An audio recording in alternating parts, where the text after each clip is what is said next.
I'm Kevin Jacobsen of Gold Derby here with Sean Baker, the director and writer of Red Rocket. And Hello. yes, hi. And I actually want to just start with the title, Red Rocket, which has a meaning. Maybe not everyone knows it. We can let people do their research on that. But Right. how did you land on that as the perfect sort of title for the story? It is a slang term that I thought was actually more well known. And so, as you just said, maybe people who don't know what it is, just look up Red Rocket in urbandictionary.com. It's a slang term. And it was just something that from the very beginning, I was when searching for, I don't even think I had to search long for a title. It was just, it worked with this one. If you know Mikey Saber, Mikey Saber is a little bit of a dog. So it applies. Let's just say that. Yes, very much so. Well, with Simon Rex here as your lead, you've told the story before about sort of seeking him out and his audition, so I don't think you really need to repeat all of that. But I'm curious what you just when you were shooting, actually, Hmm. what the things were that surprised you about his take on the character, or something that sort of really made it clear that, yes, I've made the right choice. Actually, it was our first day of rehearsal. Simon landed in Galveston after I offered him the role. He drove to Texas, landed in Galveston, and I paired him with Brie Elrod, who plays Lexi in the film. And we started rehearsing the opening scene where he comes to the house and begs to for entry, and that whole scene, they nailed it, like in rehearsal on the first or second take, and that really put my mind at ease. That really relieved me in so many ways, because I would be surrounding them in the next few weeks with first timers, a ton of first timers, and then really throwing them in the deep end. And the fact that they already were understanding their character, and that they were 95% there in rehearsal, and that most of my direction would be just tweaking and just slightly just slight tweaks and little adjustments, but for the most part they were there. So yeah, Simon got it from day one, which was really incredible. It was a lot of it was on the page because it had to be. This was a character study, so a lot of those monologues and the rants were all fleshed out. But also he took the time to watch some of the interviews I had done of men like similar to Mikey Saber. And then he also told me very early on, he's like, listen, I've been in Hollywood for the last 2.5 decades, and I can just pull from the narcissistic sociopaths that I know from Hollywood. So I think he was using that part of his own life experience as well. I love that. Yeah. And as you mentioned, this is a film that also continues your trend of casting non-actors or actors who don't have very many credits. Yes. And obviously the two biggest ones here are Brie Elrod, as you mentioned, who has acted before, but Yeah. limited, and Susanna Sun playing Strawberry. So I'm Mm-hmm. curious, why did they make sense for those roles? We were just trying to make a small film under the radar. I really didn't want to attach big names. And these two, well, Brie came through a suggestion from my producer and wife, Samantha Kwan, who had gone to school with her. And she was known in the theater world. So I saw one self tape from her. She did a self tape for one of the scenes, and I knew right there. I was like, okay, well, we already have Lexi cast. Brie is her; she's amazing. And then being on set, oh my gosh, Brie just was like my anchor. She was so incredible. I could rely on her for everything. And she has such incredible instincts and range. So I just had a blast working with her. And I was able to actually at night write more scenes for her because I was so intrigued by the character that she was fleshing out, elevating things we had on the page, that I wanted to add more and more to know more about her character. And then Susanna Sun, I also consider her experienced. I consider my three leads like skilled, experienced actors, because even Susanna, even though this is her first film, she came to Hollywood with, as an aspiring actor. She had taken acting courses in college, so she was already on her way. But then those three I was surrounding with, with all first timers, people who never even dreamt this would happen until I approached them on the street and said, I want you to be in my movie. Yeah.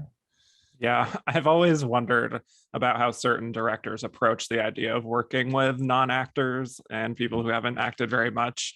And now having done it for as many times as you have at this point, do you have a set process that you know you can sort of draw out their performances like a formula almost, or is it just different every It's time? becoming one. It's becoming one where it's developing over time. And having Samantha Kwan, who I mentioned earlier, part of my process now is amazing because she came on as the acting coach on Florida Project. I hired her to act with, I mean, to coach the children. And then I told her, hey, look, I happen to be casting first timers for the two moms. I need your help there too. And it naturally progressed into where now Sam is always working with my first timers. And what it does is that everybody's an individual. Everybody has different levels of, obviously, of talent, but also of comfort.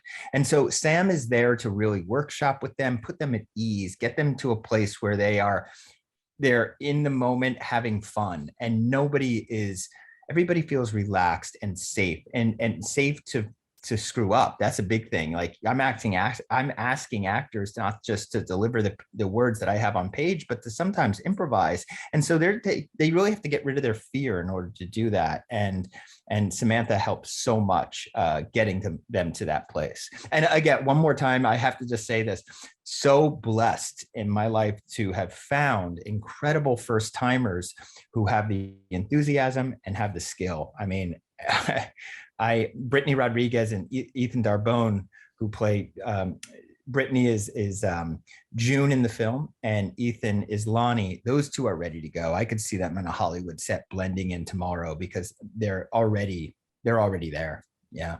Yeah, totally. I agree. It's a great supporting cast you have here. And just going to the central relationship though here between Mikey and Strawberry, very interesting for a number of reasons. But they seem very drawn to each other from the start, especially him to her. But she really reciprocates that and seems like more than just sort of an infatuation kind of thing. So as you were developing it, what were the things that you had in mind of these are the things that they see in each other that draws them together? Well, she's a young woman who is being manipulated, but at the same time, she has agency and intelligence. And, she's honestly, I think she's quite intrigued by this older, mysterious gentleman who came in to her small town and offers her the opportunity of leaving her small town. So it's a complex relationship. It's not just an innocent little lamb being taken advantage of or preyed upon by a big bad wolf. It's more complex than that, and that's what I wanted to explore. That there is, of course, an age difference, and that also comes from just the mechanics of the adult film world. People who are recruiting for the adult film world want to find young women who are just at that cusp of 18 years old because there's a demand for that, but from the public to, for younger women to be in these films. So there's that too. Well, we're dealing with a lot of different things here, and trying to make it as complex as real life. Yeah, certainly. And there's obviously a trickiness in this dynamic because she is 17, still in high school. Yeah. He's quite a bit older than her. He's encouraging to get into porn, as you said. And just from that description, it's going to naturally sort of turn off some audience members just on the surface. Definitely. But I think this is a case where it's like Depiction isn't endorsement necessarily. At least that's how I look at it. But I'm curious. Well, that's how I see all films, actually. That's how I see all art. But yeah, in this case, obviously, this is 2021. We're making a film that could have been any other film made any other day in 1974. But, we're in 1920. I mean, we're in 2021. People are more sensitive to the subject matter. People are more vocal about it on social media. And that's understandable. That's 100% understandable. And but again, I'm tackling complex issues here, and I'm trying to be as honest as possible as well as a filmmaker. So putting the audience in an uncomfortable place is sometimes necessary. Yeah, sometimes it's the point. And I'm just wondering, though, for you, how much you needed to sort of finesse that element of the story to make sure it was being depicted in a way that it didn't feel like a glorification of anything. Oh, just again, just staying honest, staying truthful, setting like actually like just laying down the mechanics once again. I mean, he does mention that, he wants her to debut just after she turns 18, in Hollywood in these films. So we lay down what I'm trying to say is we're not really applying, we're asking the audience to apply their own ethics to this. I'm being very objective in my portrayal of this, not condemning, not condoning, and hopefully not judging. So it's really about the audience's view on this subject and their own personal opinions of this sort of thing, that's what really matters.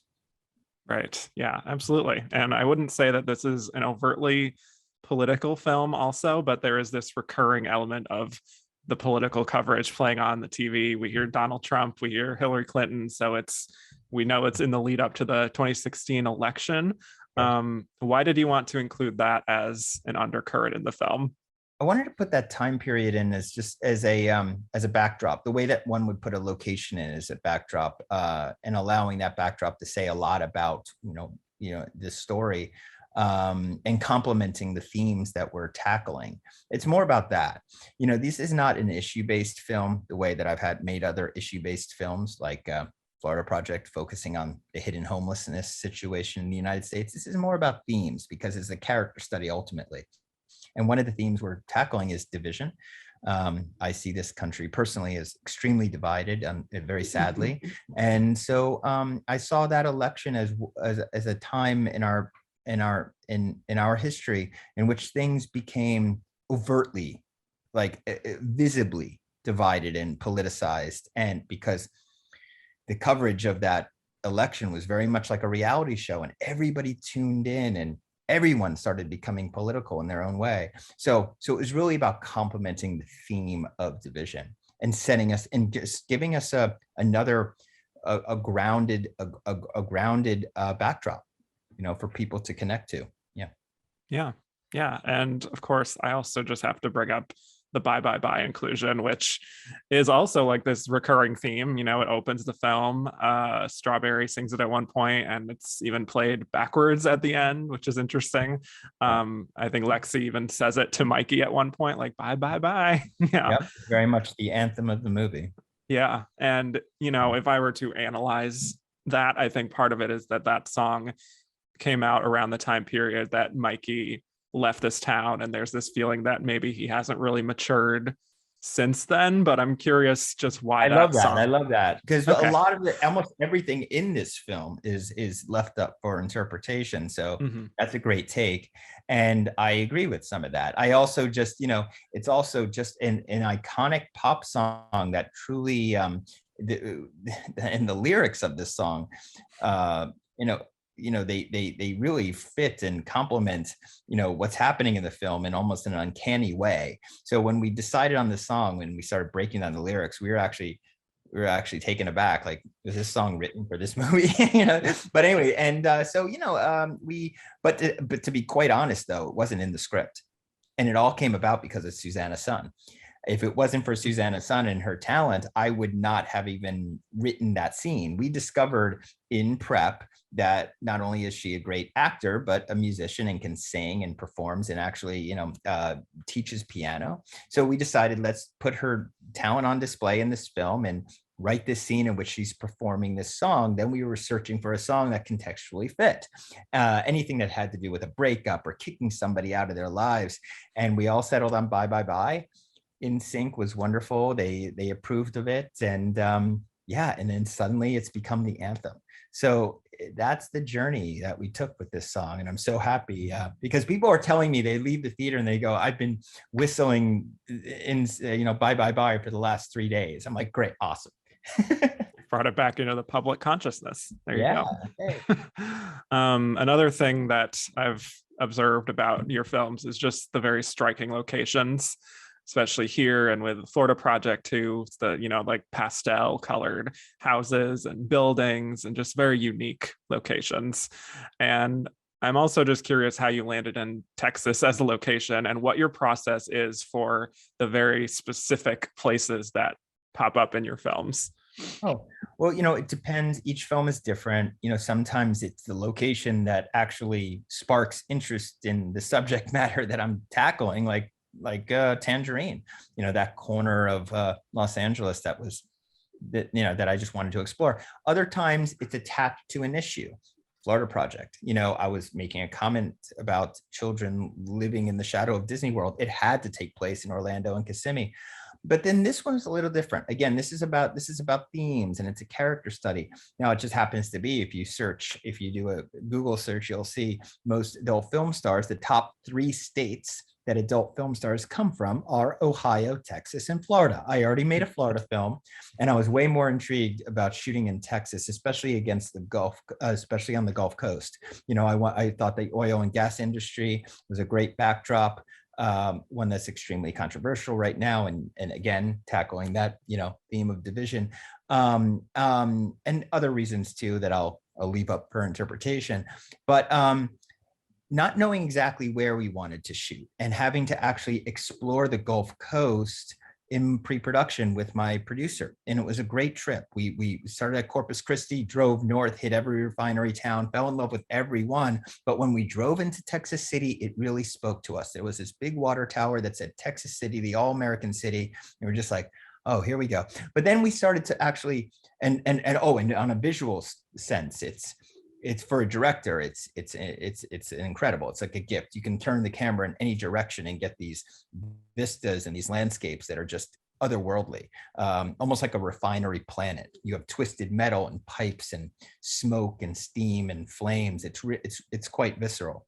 But there was also this dark history about the area that I discovered, and right in pre-production, which was really, it really spoke to me, because we were also tackling the theme of history in the film, and you have the history of Galveston next door and San Leone. I won't go into it all right now, but let's just say there is a very dark and sad history about that entire area. Yet people that we found there are full of joy, and they're proud of where they are from, and they were very loving and very welcoming and so there was that contradiction too.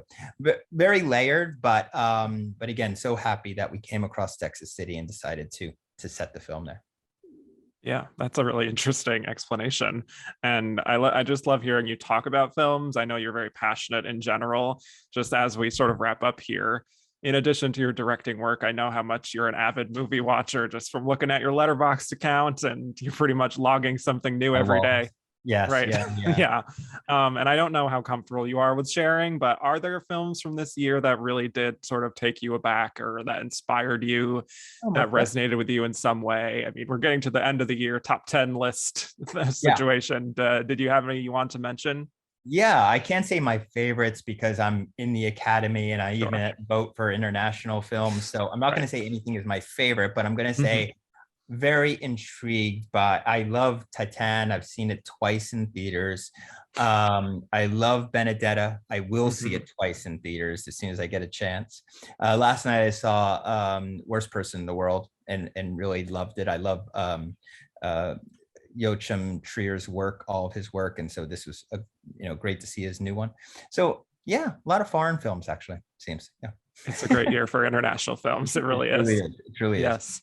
All right. Well, for those of you watching, subscribe for more interviews and go to goldderby.com to make your Oscar predictions. One more thing about our release really quick? Sorry to cut you off, but I'm just really happy that A24 gave us this theatrical window.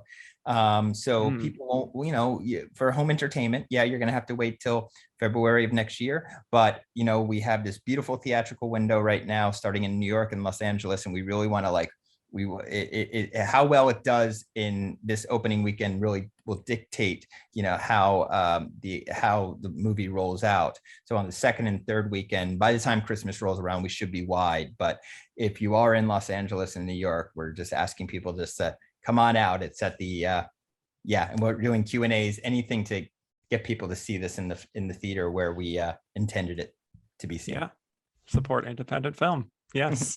And so, congrats on another interesting film. And thanks so much for your time today. Thank you so much.